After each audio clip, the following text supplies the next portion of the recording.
Hello my students. आज हमारा जो टॉपिक है जिसे मैं डिस्कस करना है वो है necessary difference of radius for shrinkage. मतलब कि अगर हम किसी दो कंपाउंड सिलेंडर को अगर हम एक सिलेंडर बना रहे हैं या फिर दो ट्यूब को एक साथ मर्ज करा रहे हैं तो उस केस में कितना उसके डायमीटर या रेडियस में श्रिंकेज होगा। श्रिंकेज मतलब कितना वो डायमीटर रेडियस में चेंजमेंट आएगा, कितना वो सिकुड़ जाएगा। तो यहाँ पर जो रेड से दिख रहा है आपको, रेड से दिख रहा है वो इनर ट्यूब है, और जो ये ब्लू से जो दिख रहा है वो आपका आउटर ट्यूब है। ओके, और जो ब्लैक से दिख रहा है वो आपका क्या है, कॉमन रेडियस है।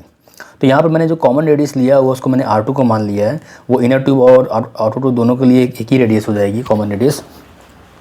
डेल्टा आर डैश क्या है, डेल्टा आर डैश आपका डिफरेंस है। डेल्टा आर डैश क्या है आपका डिफरेंस है R2 डैश और R2 का। R2 डैश का मतलब इनर ट्यूब का जो आउटर रेडियस है उसमें और कॉमन रेडियस में, वही लिखा हुआ है यहाँ पर delta R dash. Difference between the outer radius R2 dash of inner tube, यानी कि आउटर रेडियस जो है आपका इनर ट्यूब का उसमें और R2 में जो डिफरेंस है वो डेल्टा आर डैश है। Delta R double dash difference है आपका difference between inner radius R2 dash of outer tube and R2। That means outer tube का जो इनर रेडियस है, यानी कि आउटर ट्यूब का जो इनर रेडियस ये है R2 dash, R2 double dash, इसमें और R2 में जो डिफरेंस है उसको मैंने बोला है delta R double dash. Okay, अगर डेल्टा R2 की मैं बात करूँ तो यहाँ से लेकर यहाँ तक है डेल्टा आर डबल डैश, और डेल्टा आर डैश यहाँ से लेकर यहाँ तक, इन दोनों को अगर ऐड कर दिया जाए तो आपको डेल्टा R2, जिसको मैं बोल रहा हूँ टोटल श्रिंकेज है। टोटल श्रिंकेज का मतलब जो आपका इनर रेडियस, इनर ट्यूब के आउटर रेडियस में जो चेंजमेंट हुआ है, जो श्रिंकेज हुआ है, और जो आउटर ट्यूब के इनर रेडियस में जो श्रिंकेज हुआ है, उन दोनों को अगर टोटल देखा जाए, टोटल श्रिंकेज कितना है, तो डेल्टा आर डैश में डेल्टा आर डबल डैश को ऐड कर दोगे तो आपको टोटल श्रिंकेज मिल जाएगा। अगर मैं बात करूँ कि इनर ट्यूब का सरकमफ्रेंशियल स्ट्रेन निकालूं, तो इनर ट्यूब का जब सरकमफ्रेंशियल स्ट्रेन निकालते हैं तो सरकमफ्रेंशियल स्ट्रेन निकालने का फॉर्मूला क्या होता है, पहले ये समझ लेते हैं। तो सरकमफ्रेंशियल स्ट्रेन का फॉर्मूला होता है डेल्टा डी अपॉन डी होता है, या फिर हम सरकमफ्रेंशियल स्ट्रेन को लिखते हैं sigma C upon E minus का mu times sigma R upon E, ये लिखेंगे। ओके, यहाँ तो कोई तकलीफ। अब क्योंकि सिग्मा आर क्या था आपका, नेगेटिव था। सिग्मा आर कैसा होता है, सिग्मा आर आपका कंप्रेसिव होता है, और सिग्मा आर आपका कंप्रेसिव होता है, इसीलिए मैं सिग्मा आर को नेगेटिव यहाँ पर नोट कर रहा हूँ। तो आपका जो सरकमफ्रेंशियल स्ट्रेन है उसकी value sigma C upon E plus mu times sigma R upon E हो जाएगा, और circumferential strain delta D upon D, यानी कि ये अगर ये वैल्यू इसके बराबर थी और ये वैल्यू इसके बराबर हो गई, तो यहाँ हम लिख पाएंगे delta D upon D sigma C upon E plus mu times sigma R upon E. ठीक है, अब डेल्टा डी अपॉन डी को जो आप लिखते हो, अगर यही डेल्टा डी अपॉन डी किसके लिए लिखा गया हो, अगर भाई जैसे मैं यहाँ पर बोल रहा था कि इनर ट्यूब में निकालना है सरकमफ्रेंशियल स्ट्रेन, लेकिन कहाँ पर, कॉमन रेडियस पर। तो कॉमन डायमीटर की बात करूँगा मैं यहाँ पर, तो कॉमन डायमीटर की जब बात करोगे तो delta D two upon D two लिख सकते हैं। यहाँ पर 1 अपॉन ई को कॉमन ले लो, sigma C plus mu times क्या हो जाएगा, सिग्मा आर हो जाएगा। अब देखिए डेल्टा डी टू अगर है क्या, 2 टाइम्स डेल्टा आर डैश ही तो है upon R2, 2 times by delta D two. भाई देखिए डेल्टा डी टू का मतलब क्या है यहाँ पर भाई, अगर डेल्टा डी, देखो डेल्टा आर डैश यहाँ पर भी है, डेल्टा आर डैश यहाँ पर भी होगा ना, ये देखो जैसे डेल्टा आर डैश यहाँ पर है वैसे डेल्टा आर डैश यहाँ पर है। अगर इसको मैं ऐसे एक्सटेंड कर दूँ तो यहाँ पर भी होगा, तो दोनों मिला के कितना हो जाएगा, 2 टाइम्स नहीं हो जाएगा delta R dash delta D two के। तो वही मैंने यहाँ पर लिख दिया, 2 से 2 कैंसिल हो जाएगा, 1 upon E sigma C plus mu time sigma R. अब delta R dash R2 equal क्या हो जाएगा, 1 अपॉन ई।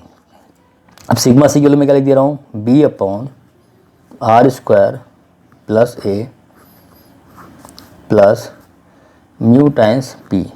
अब मैं ऐसा क्यों लिख रहा हूँ? ऐसा मैं इसलिए लिख रहा हूँ कि समझिएगा, अगर मैं इनर ट्यूब की बात कर रहा हूँ तो ये मैं इनर ट्यूब बना दे रहा हूँ अभी। इनर ट्यूब का जो इनर रेडियस है वो यहाँ पर कितना है? R1 है, और जो आउटर रेडियस है वो R2 है। नहीं है, यानी कि जब मर्ज होने के बाद तो यही कंडीशन बन गई ना। अब तो वो डेल्टा R डैश है ही नहीं, क्योंकि वो तो R2 बन चुका है। और यहाँ का जो प्रेशर है इस जगह का वो कितना है? P।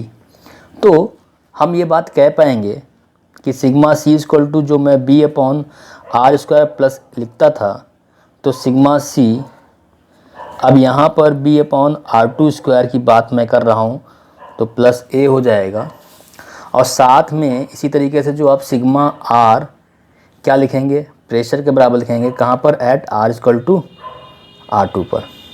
ठीक, किस रेडियस के लिए? R2 रेडियस के लिए। तो मैंने वही यहाँ पर सिग्मा C की जगह B upon R square plus A लिखा था। अब सिग्मा C यहाँ पर क्या हो जाएगा? R2 का स्क्वायर हो जाएगा, और सिग्मा R इक्वल टू मैं क्या लिख सकता हूँ? प्रेशर के बराबर। वही मैंने यहाँ पर लिखा हुआ है, delta R dash upon R2 equal to 1 upon E large bracket, फिर middle bracket B upon R2 square plus A and then close middle bracket plus mu times pressure. अब देखिए ये इनर ट्यूब है, तो मैंने बताया था कि इनर ट्यूब में क्या रहेगा? कंप्रेशन रहता है। भाई ऑब्वियस सी बात है कि जब आउटर ट्यूब इनर ट्यूब को अंदर से दबाएगा तो इनर ट्यूब में क्या रहेगा? हमेशा कंप्रेशन फील करेगा, और आउटर ट्यूब क्या फील करेगा? हमेशा टेंसाइल फील करेगा। तो वही कंसेप्ट का यहाँ पे इस्तेमाल किया गया है। Delta R dash upon R2 equal to हो जाएगा, ये जो इक्वेशन बना हुआ है इसको कंप्रेसिव बोला गया है। सिमिलर मैंने आउटर ट्यूब के लिए यही सॉल्व किया है। For the outer tube the circumferential strain at common radius R2 is given by, तो सर्कमफ्रेंशियल स्ट्रेन अगर निकालेंगे तो delta D double dash upon D2 कर दिया मैंने, जो कि 2 टाइम्स होगा डेल्टा R डबल डैश के, और ये हो जाएगा 2 टाइम्स R2 के। सिमिलर इसको मैंने सॉल्व करके जो आपका सर्कमफ्रेंशियल स्ट्रेन था R2 रेडियस पर, तो क्या आ जाएगा? Delta R double dash upon R2, और क्या वैल्यू होती है? Sigma C upon E minus का म्यूटन सिग्मा R अपॉन E। अब सिग्मा R क्या है? नेगेटिव था, क्योंकि सिग्मा R क्या होता है? कंप्रेसिव होता है। रेडियल प्रेशर होता है तो कंप्रेसिव होता है। अब सिग्मा C की वैल्यू अगर मैं यहाँ पर पुट करूँ तो सिग्मा C की वैल्यू बाद में पुट करेंगे, पहले यहाँ पर देख लेते हैं क्या सॉल्व किया गया है। तो सर्कमफ्रेंशियल स्ट्रेन R2 पर 1 अपॉन E कॉमन ले लिया गया है, sigma C plus mu times mu sigma R हो जाएगा, and then sigma C equal to हो जाएगा B dash upon R2 square plus A। देखो sigma C equal to formula होता है B upon R square plus A होता है। अब क्योंकि ये आउटर ट्यूब था इसलिए मुझे कांस्टेंट चेंज करने पड़ेंगे, तो मैंने वहाँ B डैश और A डैश कर लिया, और रेडियस कौन सी बात कर रहा हूँ? R2 की बात कर रहा हूँ, तो R2 स्क्वायर कर लिया। अब सिग्मा R इक्वल टू हम क्या लेंगे? P के बराबर लेंगे। भाई ऑब्वियस सी बात है कि कॉमन रेडियस पर, यानी कि यहाँ पर जो R2 रेडियस पर कितना प्रेशर था? P, तो वही R2 पर, तो वही मैं लिख दिया यहाँ पर। अब circumferential strain R2 equal to, अब किसका निकाल रहे हैं? आउटर ट्यूब का निकाल रहे हैं। 1 upon E large bracket and then small bracket B dash upon R2 square plus A dash bracket close plus mu times P and large bracket close. अब ये सिग्मा C की वैल्यू यहाँ put कर दी गई, सिग्मा R की value यहाँ put कर दी गई। अभी कैसा होगा? टेंसाइल होगा। टेंसाइल क्यों होगा ये आपको पता है? टेंसाइल क्यों होगा ये तो पता है ना भैया, क्योंकि मैंने बताया था आउटर ट्यूब क्या होगा? टेंसाइल होगा। ओके, जैसे मान लीजिए एग्जाम्पल तौर पर मैं बताऊं, ये अगर इनर ट्यूब है और ये क्या है? Outer tube. तो इनर ट्यूब का जो आउटर रेडियस है या आउटर डायमीटर है, आउटर ट्यूब के इनर डायामीटर से या इनर रेडियस से हमेशा इसका डाया क्या होगा? ज़्यादा होगा। मतलब कहने का है इनर ट्यूब का आउटर रेडियस ज़्यादा होना चाहिए आउटर ट्यूब के इनर रेडियस से, तभी तो इसमें फिट हो पाएगा, और तभी इस कॉमन सरफेस पर एक प्रेशर डेवलप हो पाएगा। यहाँ पर जहाँ पर कॉन्टेक्ट में यहाँ पर एक क्या होगा? प्रेशर डेवलप होगा, तभी वहाँ पर अच्छी से पकड़ बन पाएगी, वरना क्या हो जाएगा? पकड़ अच्छी नहीं बनेगी तो फिर वहाँ पर वो कंपाउंड नहीं बन पाएगा।